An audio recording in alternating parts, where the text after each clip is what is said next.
This equation states that the infinite sum of the n-first harmonic number over n squared is exactly equal to the Riemann zeta function evaluated at 3. Proving this rigorously requires navigating a very specific algebraic loop. The techniques we need begin with Leonhard Euler, the foundational architect of harmonic series manipulation. We also rely on Bernhard Riemann, whose zeta function anchors the right side of our identity. This graph traces the slow growth of the nth harmonic number, denoted as hn. It represents the sum of the reciprocals of integers from 1 to n. By definition, these numbers are recursive. The nth harmonic number is simply the previous number, hn-1, plus 1 over n. We can rearrange this basic definition with simple algebra to isolate hn-1. Now we substitute this isolated expression back into the numerator of our original target sum. Distributing the n-squared denominator allows us to split the target expression into two separate infinite sums. Look closely at that second sum. The sum of 1 over n cubed from 1 to infinity is a known constant, precisely the Riemann zeta function evaluated at 3. Since our original target identity is supposed to equal zeta of 3, and we are currently subtracting zeta of 3 from our first term, we reach a specific conclusion. Our companion sum must evaluate to exactly 2 times zeta of 3. This derivation is the central problem we must solve to close the argument. We start fresh with our target companion sum. To keep our indices clear as we move forward, we'll deliberately switch the primary variable from n to m. Next, we expand the harmonic number hm using its fundamental mathematical definition as a sum of fractions from n equals 1 to m. Combining these elements transforms our expression into a formal double sum over the variables m and n. Notice the mathematical constraints on our summation bounds. The inner variable, n, is strictly bound between 1 and m, and because the outer variable, m, extends to infinity, n must also ultimately trend toward infinity.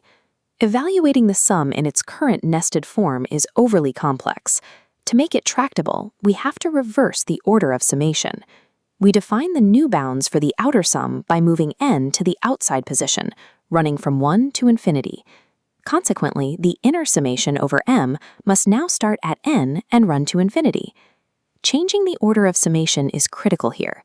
It shifts our mathematical perspective from summing rigid vertical columns to summing continuous horizontal rows, which allows the derivation to proceed to the next phase.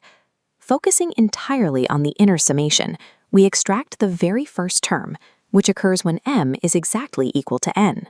By substituting n for m in the denominator, this extracted first term resolves clearly to 1 over n cubed. Based on this single extracted term, we formally split the series into two distinct infinite sums. We already know that this newly isolated first sum is exactly zeta of 3. A crucial piece of our final answer has just materialized. Now we address the remaining double sum. Currently, its inner bound starts at n plus 1. We need to re-index its bounds so the inner sum starts cleanly at 1. To fix this, we define a re-indexing substitution. We will replace every instance of m with m plus n. Executing this variable replacement resets the inner sum's bound to m equals 1 and updates the denominator to m plus n squared times n. By peeling away zeta to the 3, we reduced the problem to a strictly bound double sum. This remaining sum contains the final missing half of our equation. We isolate this remaining double sum. The challenge here lies in the asymmetry of its denominator, but we have a structural loophole. The indices m and n are merely dummy variables, and both now sum from 1 to infinity. Because they possess identical bounds, m and n play perfectly symmetrical roles in the equation. This allows us to introduce the symmetrization trick. We add the entire sum to an exact copy of itself, with m and n swapped. To mathematically balance this, we multiply the new expression by 1/2. Next, we begin combining the two interior fractions by finding their common denominator. We then combine the numerators to form a single rational expression.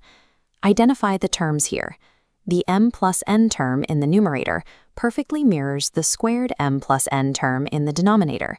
We cancel these matching terms to simplify the fraction.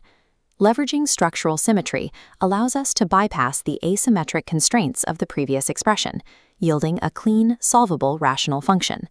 We introduce the next required algebraic tool to break down this simplified fraction, partial fraction decomposition. we execute the partial fraction decomposition, specifically with respect to the variable m. Notice that the 1 over n squared term is entirely independent of m. This allows it to act as a constant within the inner summation.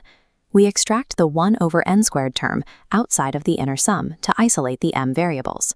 Evaluating the structure of the remaining inner sum reveals it to be a classic telescoping series.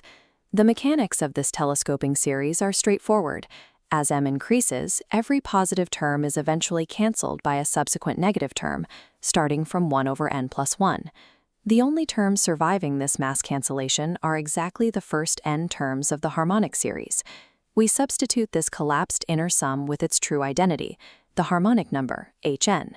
Decomposing the fraction naturally resurrected the exact same harmonic sequence we started with, but scaled by half. We now equate our starting companion sum directly to our final derived expression.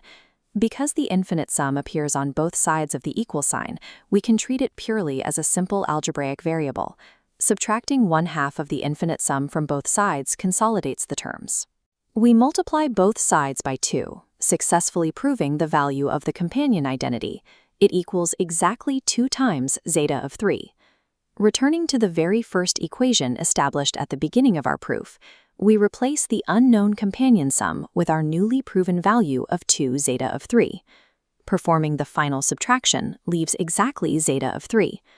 Euler's original harmonic identity holds true, and the algebraic loop is permanently closed.